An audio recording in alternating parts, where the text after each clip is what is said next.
Hi friends, ಇವತ್ತು ನಾನು ನಿಮಗೆ ಸತಿದೇವಿಯ 51 ಮಹಾಶಕ್ತಿ ಪೀಠಗಳ ಬಗ್ಗೆ ಮಾಹಿತಿಯನ್ನು ತಿಳಿಸ್ಕೊಡ್ತೀನಿ. ಸತಿದೇವಿಗೆ ಮೋಕ್ಷ ಕೊಡಿಸಲು ಶಿವ ಶಕ್ತಿ ಪೀಠಗಳನ್ನು ಹೇಗೆ ನಿರ್ಮಿಸಿದರು, ಎಲ್ಲೆಲ್ಲಿವೆ, ಇವುಗಳ ಬಗ್ಗೆ ಸಂಪೂರ್ಣವಾದ ಮಾಹಿತಿಯನ್ನು ಈ ವಿಡಿಯೋದಲ್ಲಿ ನಾನು ನಿಮ್ಗೆ ತಿಳಿಸ್ಕೊಡ್ತಾ ಹೋಗ್ತೀನಿ.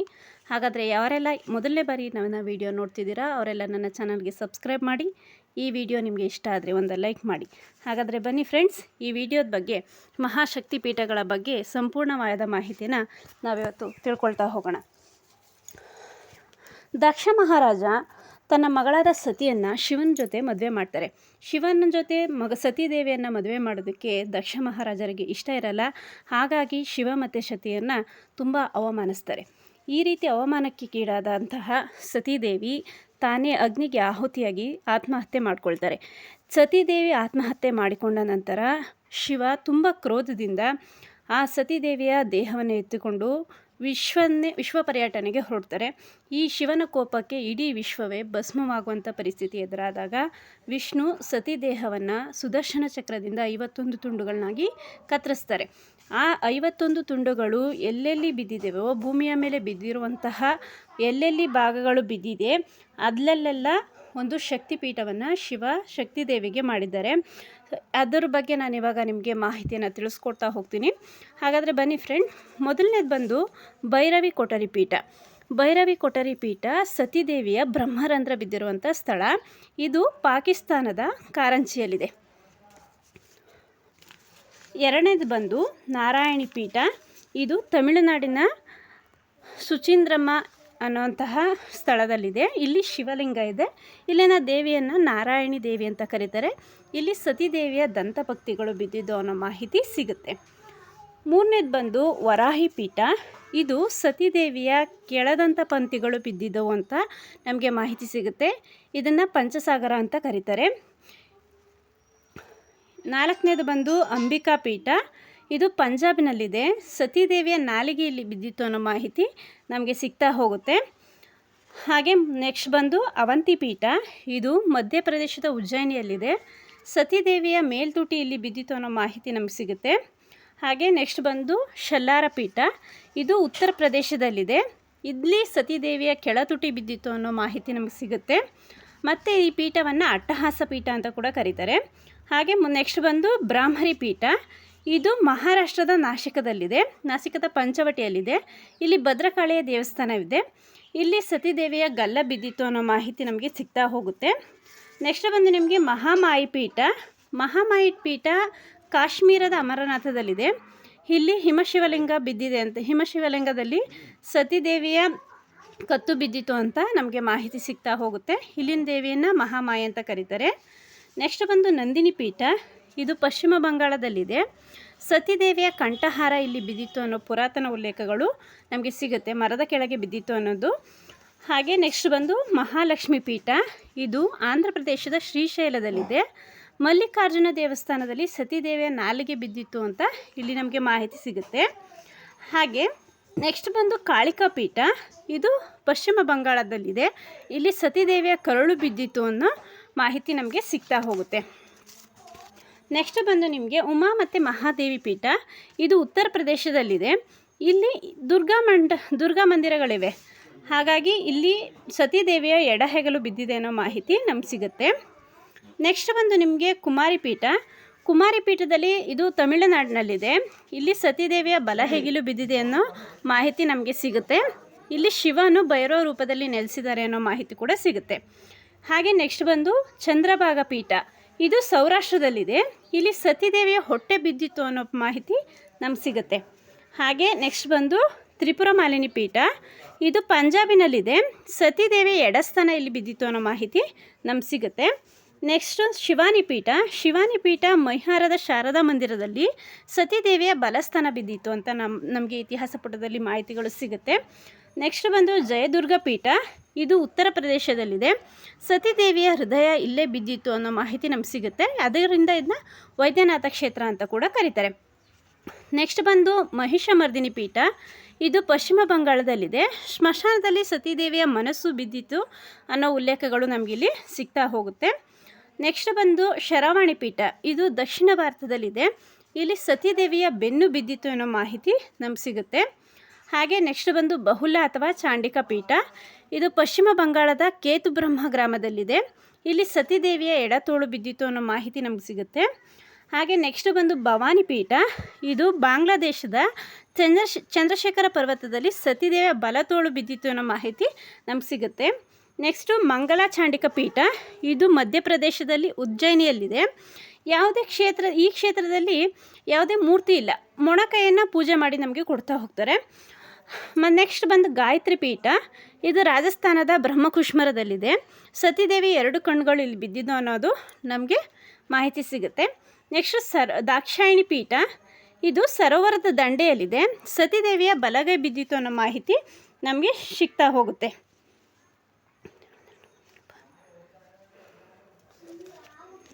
ನೆಕ್ಸ್ಟ್ ಬಂದು ನಿಮಗೆ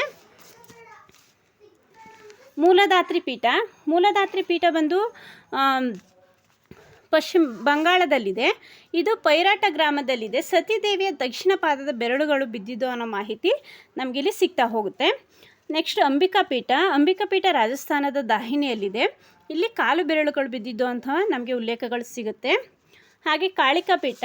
ಇದು ಕೋಲ್ಕತ್ತಾದಲ್ಲಿದೆ. ಸತಿದೇವಿಯ ಉಳಿದ ಪಾದದ ಬೆರಳುಗಳು ಇಲ್ಲೇ ಬಿದ್ದಿದ್ದು ಅನ್ನೋ ಮಾಹಿತಿ ನಮ್ಗೆ ಸಿಗುತ್ತೆ. ನೆಕ್ಸ್ಟ್ ಜಯದುರ್ಗ ಪೀಠ. ಇದು ಕರ್ನಾಟಕ ರಾಜ್ಯದ ಯಾವುದೋ ಒಂದು ಕ್ಷೇತ್ರದಲ್ಲಿ ಸತಿದೇವಿಯ 2 ಕರ್ಣಕುಂಡಲಗಳು ಬಿದ್ದಿದ್ದು ಅನ್ನೋ ಮಾಹಿತಿ ನಮ್ಗೆ ಸಿಗುತ್ತೆ. ಇಲ್ಲಿ ಸ್ಪಷ್ಟವಾದ ಮಾಹಿತಿ ನಮಗಿಲ್ಲ, ಯಾಕಂದರೆ ಕರ್ನಾಟಕದಲ್ಲಿ ದುರ್ಗಾಮಾತೆ ದೇವಸ್ಥಾನ, ಚಾಮುಂಡೇಶ್ವರಿ ದೇವಸ್ಥಾನ ತುಂಬ ಇರೋದ್ರಿಂದ ಯಾವ ಸ್ಥಳ ಅಂತ ನಿಖರವಾಗಿ ನಮಗೆ ಮಾಹಿತಿ ಇಲ್ಲ. ಆದರೆ ಕರ್ನಾಟಕದ ಯಾವುದೇ ಒಂದು ಕ್ಷೇತ್ರದಲ್ಲಿ 2 ಕರ್ಣಕುಂಡಲಗಳು ಬಿದ್ದಿದ್ದು ಅನ್ನೋ ಮಾಹಿತಿ ನಮಗೆ ದೊರಕ್ತಾ ಹೋಗುತ್ತೆ. ನೆಕ್ಸ್ಟ್ ಬಂದು ನಿಮಗೆ ಅಪರ್ಣ ಪೀಠ. ಅಪರ್ಣ ಪೀಠ ಬಾಂಗ್ಲಾದೇಶದಲ್ಲಿದೆ. ಇಲ್ಲಿ ದೇವಿಯ ಎಡತಲ್ಪ ಬಿದ್ದಿತ್ತು ಅನ್ನೋ ಮಾಹಿತಿ ನಮ್ಗೆ ಸಿಗುತ್ತೆ. ನೆಕ್ಸ್ಟು ಶ್ರೀ ಸುಂದರಿ ಪೀಠ. ಇದು ಉತ್ತರ ಭಾರತದಲ್ಲಿ ಕಾಶ್ಮೀರದ ಲಡಾಖ್ ಮತ್ತು ಅಸ್ಸಾಂನಲ್ಲಿ ಶಿಲ್ಹಾಟ್ನಿಂದ ನೈಋತ್ಯ ದಿಕ್ಕಿನಲ್ಲಿದೆ. ಇಲ್ಲಿ ಸತಿದೇವಿಯ ಬಲತಲ್ಪ ಬಿದ್ದಿತ್ತು ಅನ್ನೋ ಮಾಹಿತಿ ಸಿಗುತ್ತೆ. ನೆಕ್ಸ್ಟು ವಿಶಾಲಾಕ್ಷಿ ಪೀಠ. ಇದು ವಾರಣಾಸಿಯಲ್ಲಿ ಸತಿದೇವಿಯ ಕರ್ಣಕುಂಡಲಗಳು ಬಿದ್ದಿದ್ದವು ಅನ್ನೋ ಮಾಹಿತಿ ಸಿಗುತ್ತೆ. ಇಲ್ಲಿನ ದೇವಿಯನ್ನು ವಿಶಾಲಾಕ್ಷಿ ದೇವಿ ಅಂತ ಕರೀತಾರೆ. ಹಾಗೆ ನೆಕ್ಸ್ಟ್ ಬಂದು ರುಕ್ಮಿಣಿ ಪೀಠ. ಇದು ಗೋದಾವರಿ ನದಿಯ ದಡದಲ್ಲಿದೆ, ಕುಂದೂರು ಗ್ರಾಮದಲ್ಲಿದೆ. ಇಲ್ಲಿ ಸತಿದೇವಿ ಎಡಕನ್ನೆ ಬಿದ್ದಿತ್ತು ಅಂತ ಕರೀತಾರೆ. ಇಲ್ಲಿನ ದೇವಿನ ವಿಶ್ವೇಶ್ವತ ರುಕ್ಮಿಣಿ ಅಂತ ಕರೀತಾರೆ. ನೆಕ್ಸ್ಟು ಗಂಡಕಿ ಪೀಠ. ಇದು ನೇಪಾಳದ ಕಠ್ಮಂಡುವಿನಲ್ಲಿದೆ. ಮುಕ್ತಿನಾಥ ಮಂದಿರವಿದೆ. ಇದು ಇಲ್ಲಿ ಸತಿದೇವಿಯ ಬಲಕೆನ್ನೆ ಬಿದ್ದಿತ್ತು ಅನ್ನೋ ಮಾಹಿತಿ ನಮಗೆ ಸಿಗ್ತಾ ಹೋಗುತ್ತೆ. ನೆಕ್ಸ್ಟ್ ಬಂದು ನಿಮಗೆ